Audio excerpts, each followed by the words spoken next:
ಆಧುನಿಕತೆ ಬೆಳೆದಂತೆ ಮಾನವ ಕೂಡ ತನ್ನ ಮಾನವೀಯ ಮೌಲ್ಯಗಳಿಂದ ದೂರ ಸರಿಯುತ್ತಿದ್ದಾನೆ. ವಾತ್ಸಲ್ಯ, ಪ್ರೀತಿ, ಸ್ನೇಹ, ಕರುಣೆ, ಒಳ್ಳೆತನ ಇವೆಲ್ಲ ಅವನಲ್ಲಿ ಮಾಯವಾಗುತ್ತಿದೆ. ಯಾಂತ್ರಿಕತ ಬದುಕಿಗೆ ಒಗ್ಗಿಕೊಳ್ಳುತ್ತಿರುವ ಮನುಷ್ಯನಿಗೆ ಹೆತ್ತ ತಂದೆ ತಾಯಿ ಕೂಡ ಭಾರ ಎನಿಸುವಂತಾಗಿದೆ. ಅಂಥದ್ದೇ ದುಸ್ಥಿತಿಯಲ್ಲಿ ತಲುಪಿದ ವೃದ್ಧೆ ತಾಯಿಯೊಬ್ಬಳು ಈಗ ನಿರ್ಗತಿಗಳಾಗಿದ್ದು ಬದುಕಿಗಾಗಿ ಕಾನೂನು ಹೋರಾಟ ನಡೆಸುವಂತಾಗಿದೆ. ಮಗನಿಗಾಗಿ ಸರ್ವಸ್ವವನ್ನ ತ್ಯಾಗ ಮಾಡಿದ ಕುಮಟಾ ತಾಲೂಕಿನ ಹೆಗಲೆಯ 76 ವರ್ಷದ ಇಡಕಿ ಬೀರಾಗೌಡ ಈಗ ತನ್ನೆಲ್ಲ ಹಣ ಒಡವೆಗಳನ್ನು ಕಳೆದುಕೊಂಡು ನಿರ್ಗತಿಗಳಾಗಿ ವೃದ್ಧಾಶ್ರಮ ಸೇರುವಂತಾಗಿದೆ. ಈ ಇಳಿ ವಯಸ್ಸಿನ ಈ ತಾಯಿಯನ್ನ ಮನೆಯಿಂದ ಆಚೆಗೆ ಹಾಕಿದ ಪುತ್ರ ಮಹಾಶಯ ಎಷ್ಟು ಕ್ರೂರಿಯಾಗಿರಬಹುದು. ಹೆತ್ತ ತಾಯಿ ದೇವರಿಗೆ ಸಮಾನ ಎಂಬ ನಮ್ಮ ಹಿರಿಯರ ಮಾತುಗಳು ಇಂಥ ಮನಸ್ಥಿತಿಯ ಮಕ್ಕಳಿಂದಲೇ ಸುಳ್ಳೆಂಬಂತಾಗಿದೆ. ಹೆಗಲೆಯಲ್ಲಿ ವಾಸವಾಗಿದ್ದ ಈ ತಾಯಿ ತನ್ನ ಮಗನಿಗಾಗಿ ತಾನು ದುಡಿದ ಹಣ ಬಂಗಾರವನ್ನೆಲ್ಲ ನೀಡಿದ್ದಾಳೆ. ಈಗ ಆಕೆ ಕೈಯಲ್ಲಿ ಪುಡಿಗಾಸಿಲ್ಲದ ಕಾರಣ ಪುತ್ರ ಮಹಾಶಯ ಆಕೆಯನ್ನೇ ಮನೆಯಿಂದ ಆಚೆಗೆ ಹಾಕಿದ್ದಾನೆ. ನಿರ್ಗತಿಗಳಾದ ವೃದ್ಧೆಯ ಕೈ ಹಿಡಿದು ಆಶ್ರಯ ನೀಡಿದ್ದು ಹೆಗಡೆ ಕ್ರಾಸ್ ಕೈಗಾರಿಕಾ ಪ್ರದೇಶದಲ್ಲಿರುವ ಜಾನಕಿರಾಮ ವೃದ್ಧಾಶ್ರಮ. ಈ ಆಶ್ರಮದಲ್ಲೇ ಕಳೆದ 3 ವರ್ಷಗಳಿಂದ ಕುಟುಂಬದ ಸಂತಸ ಕಂಡುಕೊಂಡ ಈ ವೃದ್ಧೆಗೆ ನ್ಯಾಯ ಕೊಡಿಸಲು ಜನಸಾಮಾನ್ಯರ ಸಮಾಜ ಕಲ್ಯಾಣ ಕೇಂದ್ರ ಮುಂದಾಗಿದೆ.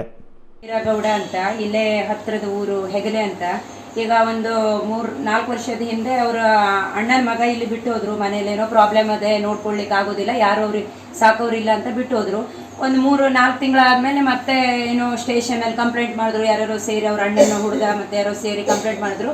ಪೊಲೀಸ್ ಸ್ಟೇಷನಿಗೆ ಹೋಗಿ ಈಗ ಎಲ್ಲ ಪೊಲೀಸರು ಅವರು ಮಗನಿಗೆಲ್ಲ ಕರೆದು ಸರಿ ಆಗ್ತದೆ, ಸರಿ ನೋಡ್ಕೋತೆ ಅಂತ ಹೇಳಿದ್ರು. ಮನೆ ಕಳಿಸ್ಕೊಟ್ರು. ಹೋಗಿ ಒಂದು ವಾರದಲ್ಲೇ ಮತ್ತೇನೆಲ್ಲ ಗಲಾಟೆ ಆಯ್ತಂತೆ. ಮನೇಲಿ ತಂಗ ಹೊಟ್ಟೆ ಹಾಕ್ಲಿಲ್ಲ, ಅದು ಮಾಡಲಿಲ್ಲ, ಇದು ಮಾಡಲಿಲ್ಲ ಇವ್ರು ಹೇಳ್ತಾ ಇದ್ರು. ಮತ್ತೆ ಒಂದಿನ ರಾತ್ರಿಗೇನೋ ಎಲ್ಲೋ ಮಲ್ಕೊಂಡು ಬೆಳಗ್ಗೆ ಆದ್ಮೇಲೆ ಪೊಲೀಸ್ ಸ್ಟೇಷನ್ಗೆ ಬಂದ್ರು. ಪೊಲೀಸ್ ಸ್ಟೇಷನಲ್ಲಿ ಅಲ್ಲಿ ಊಟಕ್ಕೇನೋ ದುಡ್ಡು ಕೊಟ್ರಂತೆ, ಇವಳಿಗೆ ಸೀರೆ ತಗೊಳ್ಳೋ ದುಡ್ಡು ಕೊಟ್ರಂತ. ಇಲ್ಲಿ ಹೋಗು ನೀನು ಆಶ್ರಮಕ್ಕೆ ಅಂದ್ರು. ಇಲ್ಲಿ ಬಂದು ಉಳಿದೀಗ 3 ವರ್ಷ ಆಯ್ತು. ಸಂಕಷ್ಟದಲ್ಲಿರುವ ಈ ತಾಯಿಗೆ ಇಷ್ಟೊಂದು ಕಷ್ಟ ನೀಡಿದ ಪುತ್ರ ಮಹಾಶಯನ ಬಗ್ಗೆ ಹೇಳಲೇಬೇಕು. 2 ಎಕರೆಯಷ್ಟು ಅತಿಕ್ರಮಣ ಭೂಮಿಯನ್ನ ಹೊಂದಿರುವ ಇಡಕಿ ಬೀರಾಗೌಡ ಕೃಷಿ ಕಾಯಕದ ಜೊತೆಗೆ ಕೂಲಿ ಮಾಡಿ ತನ್ನ ಮಗನಾದ ಮಂಜುನಾಥ ಗೌಡನನ್ನ ಬೆಳೆಸಿದ್ದಳು. ಪ್ರಾಯಕ್ಕೆ ಬಂದ ಮಗನಿಗೆ ಮದುವೆ ಕೂಡ ಮಾಡಿಸಿದ್ದಳು. ಮದುವೆಯಾದ ಮೇಲೆ ಮಗನ ವರ್ತನೆಯೇ ಬದಲಾಗಿದೆ.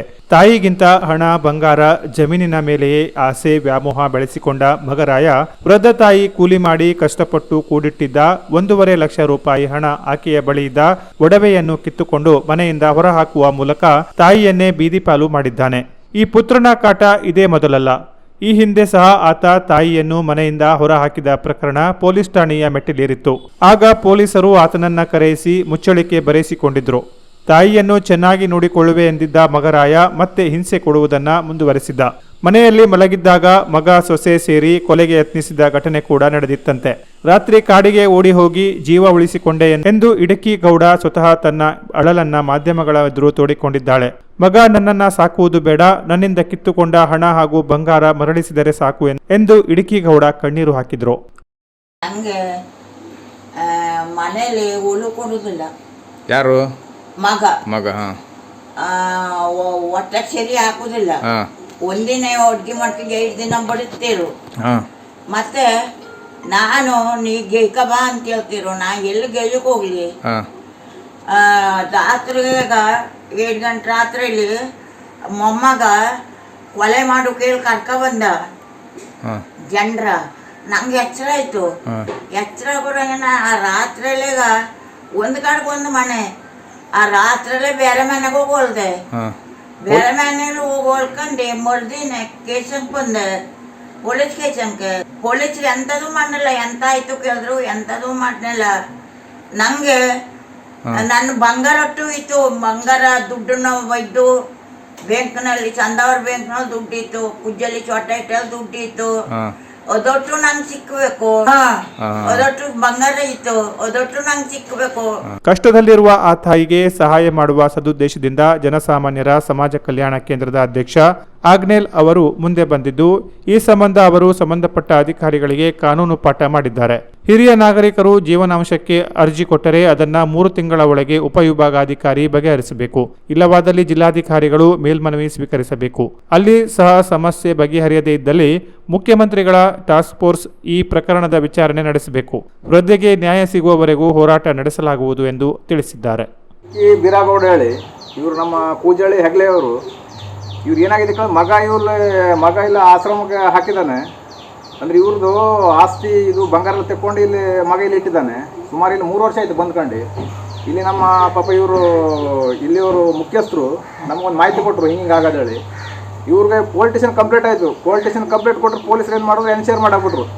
ಯಾಕಂದ್ರೆ ಒಂದು ಹಿರಿಯ ನಾಗರಿಕರು ಬಿಟ್ಟು ಹೋದ್ಮೇಲೆ ಈ ಕಾನೂನು ಪ್ರಕಾರ ಸೂಕ್ತ ಕ್ರಮ ಆಗಬೇಕು. ಯಾಕಂದರೆ ಒಬ್ಬ ಹಿರಿಯ ನಾಗರಿಕ ಯಾರು ಬಿಟ್ಟು ಅಂದ್ಕೊಳ್ಳೋ ಅದಕ್ಕೆ ಇಮಿಡಿಯೇಟ್ಲಿ ಅವರನ್ನು ಬಂಧಿಸಬೇಕು ಅಂತ ಒಂದು ಕಾನೂನು ಇದೆ ಇದರಲ್ಲಿ, ನಮ್ಮ ಹಿರಿಯ ನಾಗರಿಕ ಕಾಯ್ದೆಯಲ್ಲಿ. ಮಾನ್ಯ ಸುಪ್ರೀಂ ಕೋರ್ಟ್ ಆದೇಶ ಪ್ರಕಾರ 2007 ಇದು ಜಾರಿಯಾಗಿದೆ. ಇದು ಇವ್ರಿಗೂ ಯಾರೋ ಒಂದು ಕ್ಯಾರ್ ಮಾಡ್ತಾನೆ ಇಲ್ಲ. ಮತ್ತು ಇವರು ಇವ್ರು ಏನಾಗಿದೆ ಕೇಳಿದ್ರೆ 2007 ಕಾಯ್ದೆ ಅಡಿ ಹಿರಿಯ ನಿರ್ವಹಣೆ ನ್ಯಾಯಮಂಡಳಿ ಒಂದು ಅರ್ಜಿ ಕೊಡಿಸ್ತೇನೆ ನಾನು. ಅರ್ಜಿ ಕೊಟ್ಟು ಮತ್ತು ಈ ಒಂದು ಏನಾಗಿದೆ ಇದು ಜಿಲ್ಲಾ ಪೊಲೀಸ್ ವರಿಷ್ಠರಿಗೆ ಒಂದು ನಾವು ಹೆಂಚೆ ಮೂಲಕ ಒಂದು ಕಂಪ್ಲೇಂಟ್ ಕೊಡಿಸ್ತು. ಯಾಕಂದರೆ ಇವ್ರಿಗೆ ಯಾರು ಕೇಳೋರಿಲ್ಲ ಆಗತ್ತೆ. ಯಾವುದು ಈಗ 3 ವರ್ಷ ಆಯಿತು, ಈ ಪೊಲೀಸರು ಕಂಪ್ಲೇಂಟ್ ಏನೋ ಮಾಡಲಿಲ್ಲ, ಹಾಗೆ ಬಿಟ್ಟಿಟ್ಟಿದ್ದಾರೆ. ಹಂಗಾರೆ ಪಾಪ ಅವ್ರಿಗೆ ಮುಂದೇನಾಗಾದ್ರೆ ಈಗ ನ್ಯಾಯಾಲಯದ ಸ್ಪಷ್ಟ ಆರ್ಡರ್ ಇದೆ. ಹಾಗೆ ಇವ್ರ ಮೇಲೆ ಸೂಕ್ತ ಕ್ರಮ ತಗೊಳ್ಳೋಕೆ ಮತ್ತು ನಾನು ಇದನ್ನು ಎಲ್ಲ ಕಂಪ್ಲೇಂಟ್ ಮಾಡ್ತೇನೆ ಮತ್ತು ನಾನು, ಯಾಕಂದ್ರೆ ಅವ್ರಿಗೂ ನ್ಯಾಯ ಕೊಡಿಸ್ತೇನೆ ನಾನು. ಒಟ್ಟಾರೆ ಇತ್ತೀಚೆಗೆ ವೃದ್ಧ ತಂದೆ ತಾಯಿಗಳನ್ನು ಮನೆಯಿಂದ ಹೊರಗಟ್ಟುವ ಅಥವಾ ವೃದ್ಧಾಶ್ರಮಗಳಿಗೆ ಸೇರಿಸುವ ಕೆಟ್ಟ ಸಂಪ್ರದಾಯ ಬೆಳೆಯುತ್ತಿರುವುದು ತೀರಾ ಅಪಾಯಕಾರಿ ಬೆಳವಣಿಗೆಯಾಗಿದೆ. ಮಕ್ಕಳಿಗೆ ನೈತಿಕ ಪಾಠದ ಜೊತೆಗೆ ಸಂಸ್ಕಾರ ನೀಡುವ ಕೆಲಸವಾಗಬೇಕೆಂಬ ಕೂಗು ಬಲವಾಗಿದೆ. ಇಲ್ಲದಿದ್ದರೆ ವಿದೇಶದಂತೆ ಏಕಾಂಗಿ ಬದುಕು ಸಾಗಿಸುವ ಮನುಷ್ಯ ಪ್ರಾಣಿಗಿಂತ ಕಡೆಯಾಗುವುದರಲ್ಲಿ ಯಾವುದೇ ಸಂಶಯವಿಲ್ಲ ಎಂಬುದು ಪ್ರಜ್ಞಾವಂತ ನಾಗರಿಕರ ಅಭಿಮತವಾಗಿದೆ.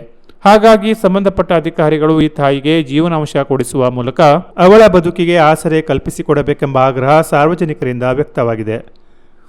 Canara plus news, Kumta.